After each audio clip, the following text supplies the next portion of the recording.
Juan Carlos Lascuray, quien es actualmente el presidente de la Asociación de Industriales Metalúrgicos de la República Argentina, ADIMRA, y también es expresidente de la Unión de Industriales de Argentina y actualmente miembro. Juan Carlos, bienvenido. Buenas tardes, muchas gracias. Gracias por invitarme a completar esta mesa donde está presente la educación, el gobierno, el trabajo y la otra pata que faltaba, el sector industrial en este caso, ¿no? Y como sector industrial, uno de los sectores industriales, por supuesto que en esta presentación que trajimos no estamos hablando de todo el sector industrial, sino estamos hablando de lo que pasó con los metalúrgicos, pero seguramente que esta primera filmina que ustedes tienen demuestra claramente lo que pasó con el empleo en la Argentina, ¿no es cierto? Lo que pasó en el empleo en la Argentina antes de la convertibilidad y después de la convertibilidad.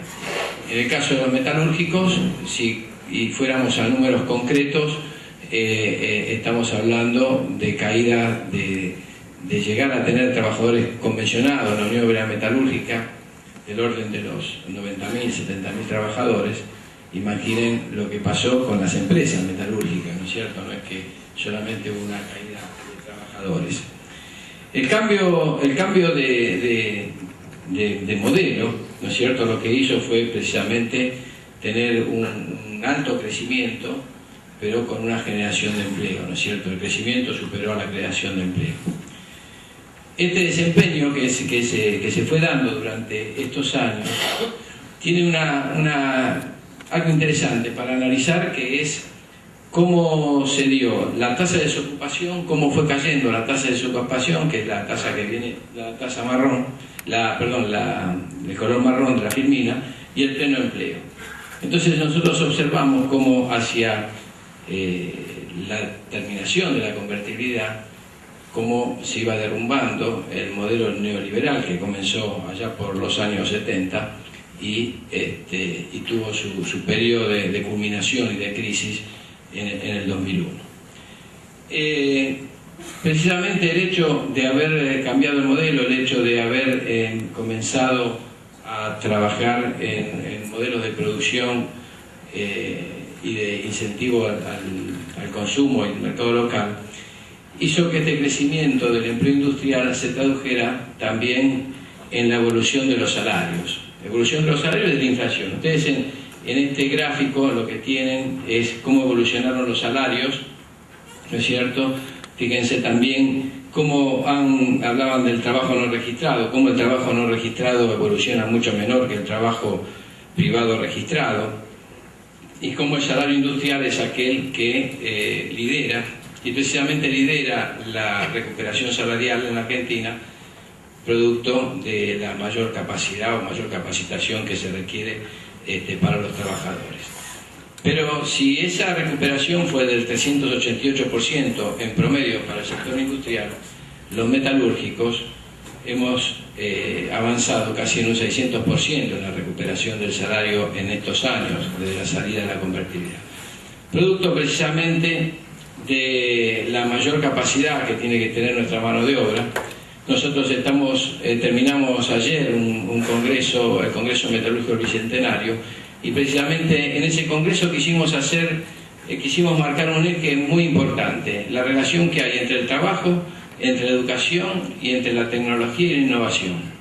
¿No es cierto? Que para nosotros el futuro industrial y sobre todo el metalúrgico tiene una de sus partes ahí, por supuesto, la universidad y los centros de investigación se transforman en nuestros socios. Como todo en la vida no es felicidad, llegó la crisis, y al llegar la crisis ustedes pueden observar cómo en el periodo que va de fines del 2008 y hasta estos días ha cambiado la curva de crecimiento.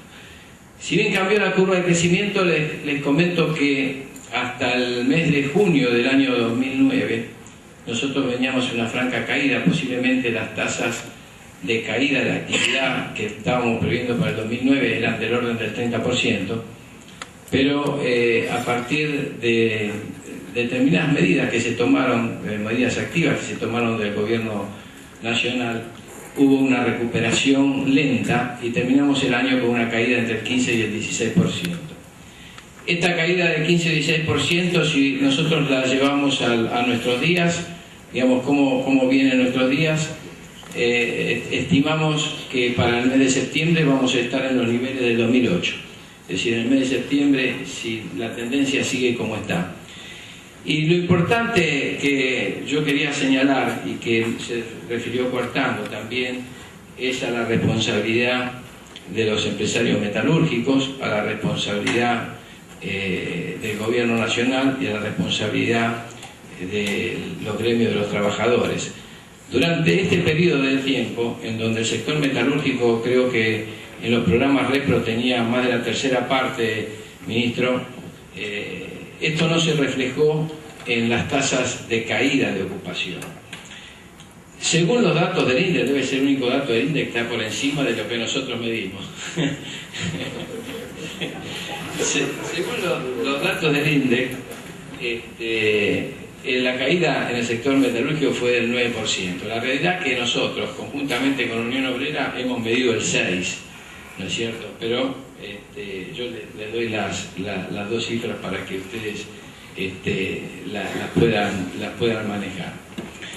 Y en la filmina siguiente lo que podemos ver es precisamente el trabajo que se hizo desde el Ministerio en cuanto a los obreros ocupados y las horas trabajadas en la industria.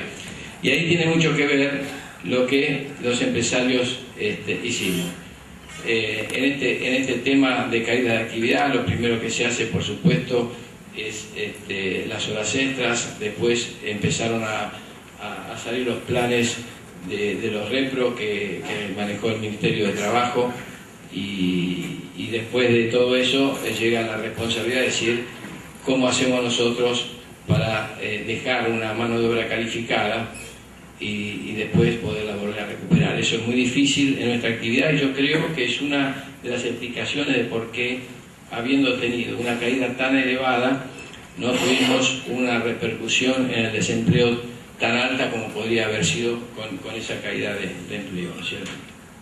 Bueno, en el gráfico siguiente lo que podemos observar es que el empleo en el sector metalúrgico para el primer trimestre de año, si bien se redujo un 3,6% interanual, mostró ya una recuperación con relación al último trimestre del año 2009. Es decir, interanual, no nos olvidemos que yo les dije que en el mes de octubre del año 2008 comenzó la caída, se fue profundizando durante el primer semestre, es decir, que del 2009. Es decir, que todavía en el primer trimestre del 2009 no estaba la profundidad en cuanto a la medición de trabajadores. Y ya, por suerte, en este primer trimestre, ya con el último trimestre del año pasado, vemos una recuperación. El gráfico que sigue es lo que nosotros pensamos, es decir, las perspectivas, el índice de confianza de los empresarios PYME, ¿no es cierto? Es decir, no está basado exclusivamente en el sector metalúrgico, pero si bien hubo una caída progresiva, se nota a partir del año pasado una recuperación de ese índice de confianza. El gráfico siguiente está relacionado con el trabajo que nosotros tenemos que seguir realizando, creo todos en conjunto, sobre las expectativas de empleo. Ustedes en la parte superior de la perspectiva de empleo es la visión que tienen algunos con respecto a si aumentarán o no variarán los puestos de trabajo. Como ven, el 65%, 70%, 73%, los industriales planean que va a mantener su plantilla laboral. Solamente el 13% dice que posiblemente va a aumentar la plantilla laboral, con lo cual es un índice inferior a la expectativa de crecimiento, por eso hay que trabajar mucho en eso. Y la parte grisada es los que piensan que van a disminuir su labor. el siguiente gráfico.